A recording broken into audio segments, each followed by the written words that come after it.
পরপর দুদিন হাজিরা এড়িয়ে গিয়েছেন অনুব্রত মণ্ডল এবং তার অনুপস্থিতির কারণ হিসেবে শারীরিক অসুস্থতাকেই দেখানো হয়েছে, জানিয়ে মেডিকেল সার্টিফিকেটও ইতিমধ্যেই জমা দেওয়া হয়েছে।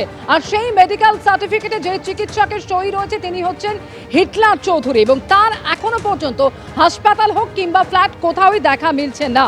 তার যে রামপুরহাটে ফ্ল্যাট রয়েছে সেখানে ঝুলছে তালা এবং তার প্রতিবেশীরা দাবি করছেন যে গতকাল সন্ধ্যের পর থেকে আর তার দেখা পাওয়া যায়নি।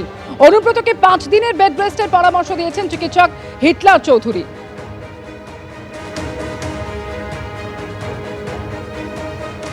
অনুব্রত মণ্ডলকে যে চিকিৎসক একবারে বিশ্রামের পরামর্শ দিয়েছিলেন এবং তাকে শারীরিকভাবে দেখেছিলেন, সেই চিকিৎসকের নাম লেখা রয়েছে প্রেসক্রিপশনে এইচ চৌধুরী এবং তার যে রেজিস্ট্রেশন নম্বর দেওয়া রয়েছে সেই অনুযায়ী জানা গেল যে তার নাম হচ্ছে হিটলার চৌধুরী। এবং সেই হিটলার চৌধুরী চিকিৎসক কোথায় রয়েছেন বা কী হয়েছে সেটা জানার জন্য আমরা এসেছি ওনার ফ্ল্যাট। এটা হচ্ছে রামপুরহাট এবং রামপুরহাটের এই ফ্ল্যাটে এসেছি।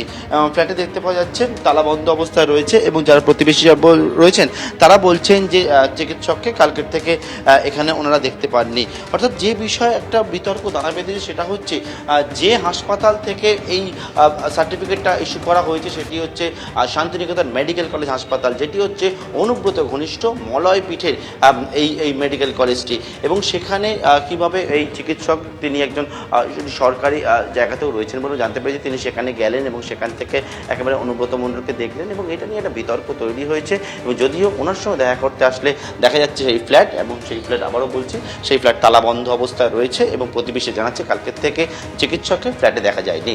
ক্যামেরায় অজয় দাসের সঙ্গে নান্টু পালো, পার্থপ্রতিম ঘোষ, এবিপি আনন্দ, বীরভূম, রামপুরহাট। ডাক্তারও জানি আমি, কিন্তু নাম বলতে পারবো। নাম বলতে গেলে আমাদের 3 নম্বর ফ্ল্যাটে আমাদের সেক্রেটারি যে পুরো ফ্ল্যাটটা ওনাকে জানতে হবে। এটা ফ্ল্যাটটা ডাক্তার? হ্যাঁ, সন্ধ্যাবেলা আমি যখন গেলাম তখন তালা মারাই ছিল। এবার কখন আসে না আসে, আমরা তো ফ্ল্যাট তো এটা বন্ধই থাকে হিসাবে। একজনকে আমি ডাক্তারবাবুকে মাঝে মাঝে দেখে আসতে বাস, আর তো কাউকে মানে দেখি না। এবার কখন কি আসে বোঝা মুশকিল, তো গেটে থাকে।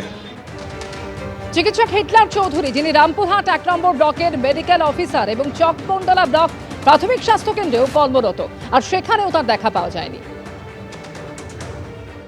আমরা রয়েছি রামপুরহাট 1-এর চকমন্ডলা স্বাস্থ্যকেন্দ্র। এই হচ্ছে রামপুরহাটের সেই স্বাস্থ্যকেন্দ্র যেখানকার বিএমওইচ হচ্ছে হিটলার চৌধুরী। এবং এখানে এসেও দেখতে পাচ্ছি সেটা হচ্ছে ওনার গাড়ি বাইরে দাঁড়িয়ে রয়েছে, ওনার যে দপ্তর যে ঘর সেই ঘর সম্পূর্ণ ফাঁকা অবস্থায় রয়েছে। যারা কর্মীরা রয়েছেন তারা কেউ বলছেন যে বিএমওইচ আসেননি, কেউ বলছেন এসছিলেন কিন্তু চলে গিয়েছে। কিন্তু এখানে এসেও যে এই হিটলার চৌধুরী তার কোনো রকমভাবে কোনো খোঁজ পাওয়া গেল না। ক্যামেরায় অজয় দাসের সঙ্গে পার্থপ্রতিম ঘোষ, এবিপি আনন্দ, বীরভূম।